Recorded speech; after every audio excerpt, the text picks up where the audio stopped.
नमस्कार दोस्तों, आशा करते हैं आप सभी लोग स्वस्थ होंगे, प्रसन्न होंगे। ईश्वर से हमारी कामना भी यही है कि आपको सदैव सकुशल रखें। मित्रों, आपने हमारी इस आलखंड सीरीज को जितना प्यार दुलार दिया है उसके लिए हम आपके हृदय से आभारी रहेंगे।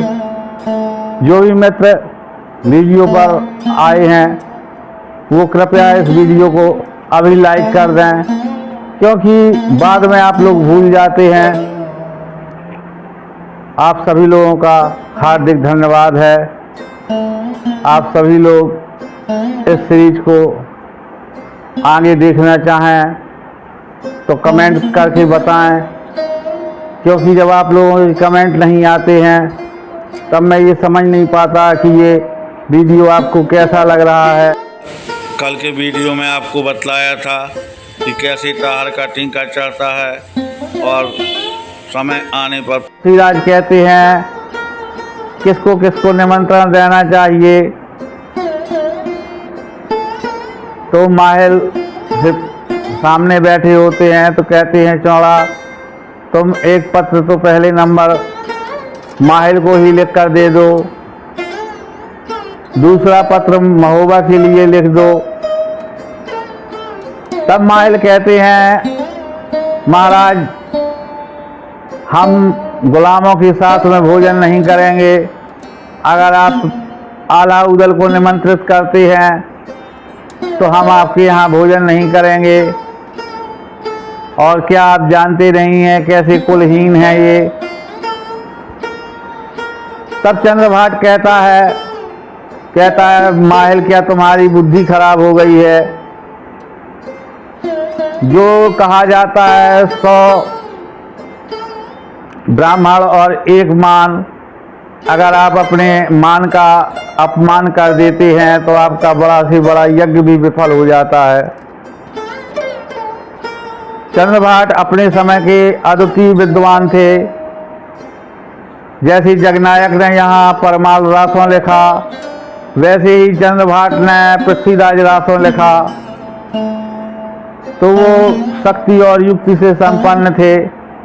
तब माहिल कहते हैं महाराज, आपने कैसे नौकर लगा रखे हैं जिनको ये भी ज्ञान नहीं है कि जब दो राजा बात कर रहे हों तो हमें बीच में नहीं बोलना चाहिए। ये मांगने खाने वाली जात है, ये राजकीय बातों को क्या समझेगा। आपको प्रधानमंत्री दूसरा ही रखना चाहिए।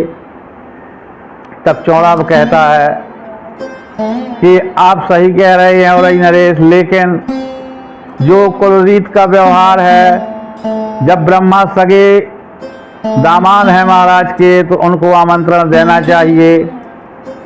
तो माहिल भड़क कर कहते हैं तब ठीक है, उनको ही निमंत्रण दे लो। मैं ये चला अपनी हो रही, क्या मेरे यहाँ खाने को नहीं है? राजा उनका हाथ पकड़ बैठा लेते हैं और फिर महोबा पत्र नहीं जाता है। और यहाँ से सारी विवाह की तैयारियां हो चुकी हैं, सेनाएं सब तैयार हो चुकी हैं। तो जिस समय चलने का समय आता है तब जो है बेला कंकण बांधने के लिए तैयार खड़ी है। तब वो ताहा से कहती है भैया मेरा नेंग दे दो, मैं तुमको कंकण बांध दूं। वहीं पर महाराज पृथ्वीराज होते हैं, कहते हैं बेटा, क्या तुम्हारा पिता बिल्कुल कंगाल है? बताओ क्या चाहती हो, मैं तुम्हारा जो है नेंग चुका दूं। तब बेला कहती है कि मेरा खप्पर खाली है और मैं चाहती हूँ मेरा खप्पर भर दो। तो पृथ्वीराज कहते हैं ये तो मेरे बस की बात नहीं है कि मैं तुम्हारा खप्पर भर सकूं। तुम्हारा खप्पर तो जो है आला भर सकते हैं, ब्रह्मा भर सकते हैं, मलखान भर सकते हैं, उदल भर सकते हैं। तब बेला कहती है कि जब आपके बस का इतना सा काम नहीं है तो आप बांसीगर किस बलबूते पर जा रहे हैं? और ऐसी बातों को सुनकर पृथ्वीराज लज्जित हो जाते हैं। बेला कंकन बांध देती है, बारात चल देती है। तब कुआं ब्याहने की रस्म में रानी अगमा कुएं में पैर लटकाती हैं। तब ताहर कहता है, हे माता, मैं आपसे कभी ना हो रहा था ना हो सकूंगा, और आप अपना पैर बाहर निकाल लें। मैं जहाँ तक संभव होगा आपकी आजीवन सेवा करूंगा, बाग बगीचे कुआं बावड़ी करवाऊंगा आपके नाम पर। रानी अगमा अपना पैर निकाल लेती हैं। कुआं ब्याहने की रस्म होती है और जैसे ही बारात चलने को होती है तो पृथ्वीराज के अपने आप बंद खुल जाते हैं और सामने से छींक होती है। तो कहते हैं कि अब अशगुन तो होना ही है, क्योंकि जब हमारी बेटी ही ऐसी बातें करती है, क्योंकि पृथ्वीराज जानते हैं कि वो द्रौपदी का अवतार है और द्रौपदी एक देवी थी। फिर भी बारात प्रस्थान करती है। जब कुछ दूरी पर बांसीगढ़ रह जाता है, तब वो लेकर के बांसीगढ़ में अपने तंबू लगवा देते हैं और अपने बंसी नाई को बुलाते हैं। कहते हैं, बंसी चले जाओ तुम, जाकर बांसीगढ़ में हमारी यह पनवारी दे देना और मनचाहा नेंग ले लेना। तब वहाँ बांसीगढ़ में जब पहुँचते हैं तो जाकर के वो राजा को 7 बार जोहार करता है, प्रणाम करता है और पनवारी रख देता है ससम्मान। कहता है, महाराज आप जो है ये पनवारी स्वीकार करें। महाराज पृथ्वीराज चौहान की सेना के लिए रसद की व्यवस्था करें, घोड़ों को दाना घास दे दें और मनुष्यों के लिए भी भोजन का प्रबंध करें। तब बांसी नरेश कहते हैं कि तुम अपना नेंग बतला दे। तो कहते हैं कि जो है तो आपका जो मन हो वो नेंग आप हमें दे दें। तब जो है बंसी ने तो उम्मीद कर रखी थी कि बहुत सारी जो है धन मिलेगा, अनमोल वस्तुएं मिलेंगी, लेकिन बांसी नरेश जो है जूतों की माला बनवाते हैं और उसके गले में पहना देते हैं और उसको भला बुरा कहते हैं कि अगर तुम्हारे मालिक में कुछ क्षमता है तो अपनी क्षमता का प्रदर्शन करें, हमको युद्ध में अगवाएं, और अगर क्षमता नहीं है तो हमारे जो है पैर पड़ के चीरा कलगी ढाल तलवार देते हुए अपनी दिल्ली सकुशल लौट जाएं। इतना सुनते ही बांसी वहां से चुपचाप चला जाता है। एक शब्द बोलने का साहस नहीं होता उसका। और जब वो पहुंचता है पृथ्वीराज के सामने तो बुरी तरह से रोने लगता है कि महाराज आपने मेरा अच्छा अपमान कराया। तब पृथ्वीराज कहते हैं, चिंता ना करो, हम इस अपमान का बदला लेंगे। और वो तत्काल सेना को तैयार होने का आदेश देते हैं। तब चौड़ा कहता है, महाराज जो सेना और बारात का अगुआ बन के आया है, पहला युद्ध तो उसी का होगा। माहिल ही लाल झंडी के मालिक रहे हैं, तो अब जो है माहिल ही पहली लड़ाई में जाएंगे। तब माहिल कहता है कि तुम लोगों की मुफ्त की तनख्वाह देने को रख रखा है जीजा जी ने, हम तो न जाएंगे लड़ने। तब चौड़ा कहता है, ऐसा नहीं है, आपको चलना पड़ेगा, नहीं तो मैं युद्ध के लिए न जाऊंगा। और वो जबरदस्ती माहिल को आगे करके ले जाता है। अजय दत्त और विजय दत्त जब लड़काते हैं तब चौड़ा कहता है, आप आगे बढ़कर जवाब दीजिए। तो विजय दत्त के सामने जबरदस्ती एक तरीके से धकेल करके ही चामुंडराय जो है माहिल को भेज देते हैं। जो दुनिया भर के षड्यंत्र करता था आज स्वयं चक्रव्यूह में फंस चुका था। तब माहिल जाकर कहते हैं अगर तुम अपनी बांसी को मिटता हुआ नहीं देखना चाहते तो तुम जो है अपनी बहन का ब्याह कर दो, नहीं तो यहाँ पर लाशों के ढेर लग जाएंगे। तरह तरह की बातें करता है। तब विजय दत्त कहता है ये क्यों तुम यहाँ पर पराए काम में अपनी मृत्यु को लेकर के आ गए हो, जाकर उरई में राज करो। और तुम कब से तलवारबाज बन गए हो, तुम्हारे तो हमेशा से चुगलियों का व्यापार रहा है और इस राजा उस राजा को तुम चुगली के द्वारा लड़ाते रहे। आज तुम हमारे सामने तलवार बांध कर आ गए और जान की खैर चाहते हो तो भाग जाओ, नहीं तो एक ही प्रहार से तुम्हारा अंत कर दूंगा। फिर जो है विवाद बढ़ता है, तोपें चलने लगती हैं और जब तोप लड़ाई बंद हो जाती है उसके बाद अपनी अपनी बराबरी के योद्धा के सामने पहुंचने लगते हैं योद्धा। तब चौड़ा कहता है मामा अब तुमको जो है जाना है विजय दत्त के सामने और मैं जाता हूँ अजय दत्त के सामने, क्योंकि तुम दल के अगुवाकार हो तो पहली लड़ाई में तुम्हें ही अपना जौहर दिखाना पड़ेगा। तब माहिल जाते हैं और अपनी कई बार जो है उसके ऊपर करते हैं, लेकिन माहिल कोई योद्धा तो थे नहीं।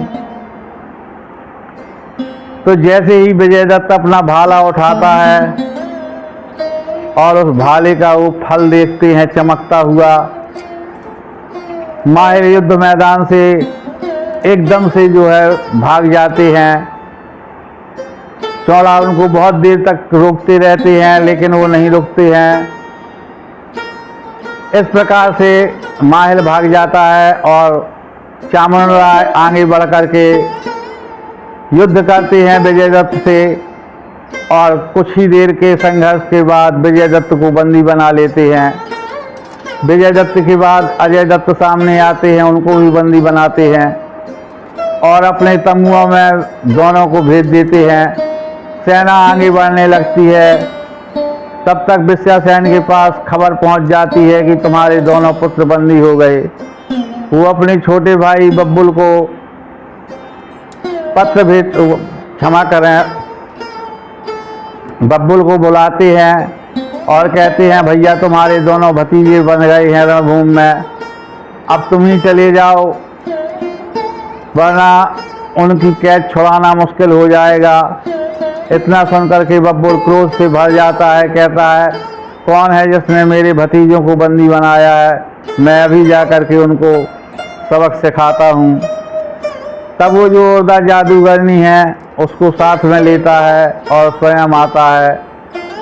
चामन राय का हाथी पूरे दल में विचल रहा था।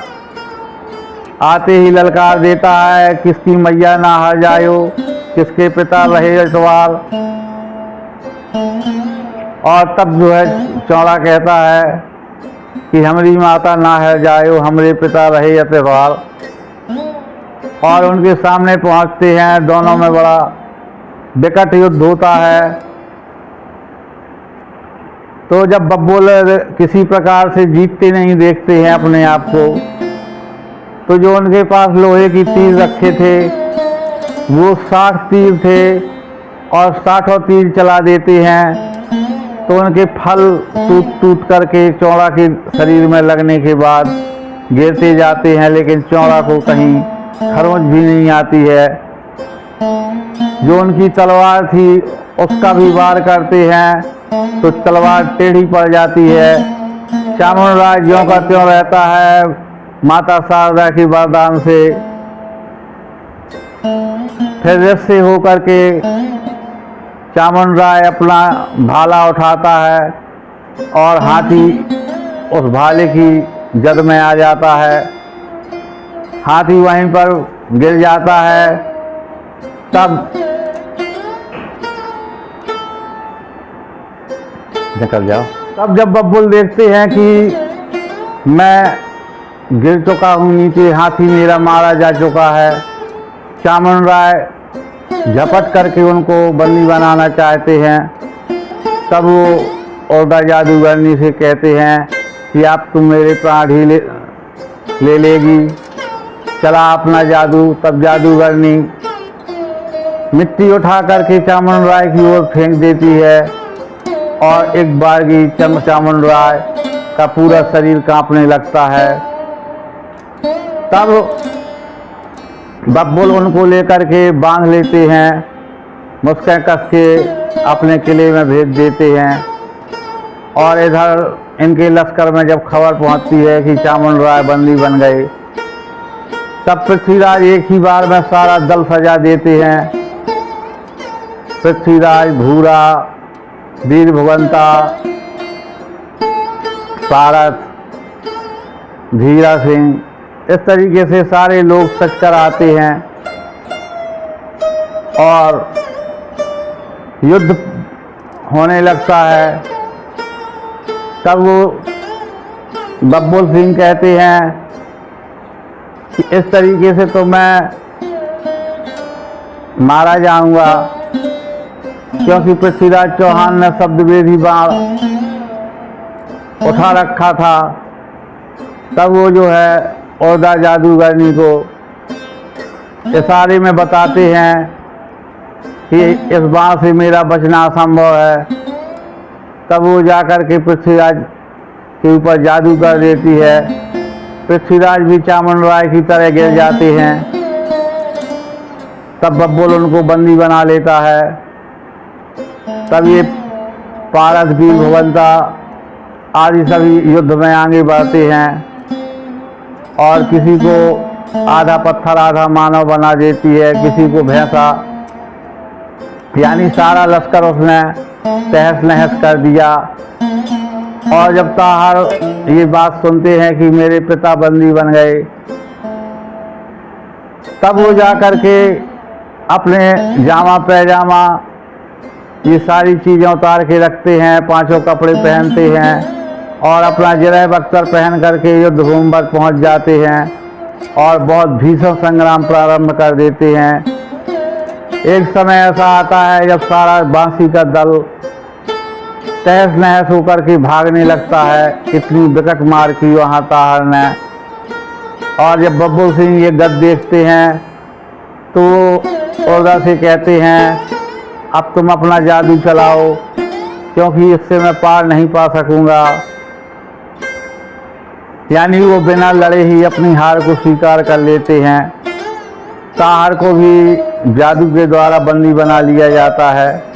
चंद्रभाग जो उनके साथ युद्ध में आए हुए थे, वो भी आधे पत्थर और आधे मानव रूप में हो जाते हैं।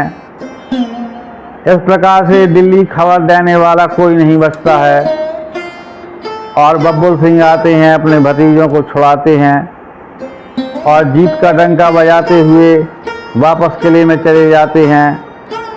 तब राजा कहते हैं कि इस पृथ्वीराज चौहान को केवल नज़र कैद कर दो और चामुंड राय को वो कालकोठरी में डलवा देते हैं, जिसमें हाथ हथकड़ी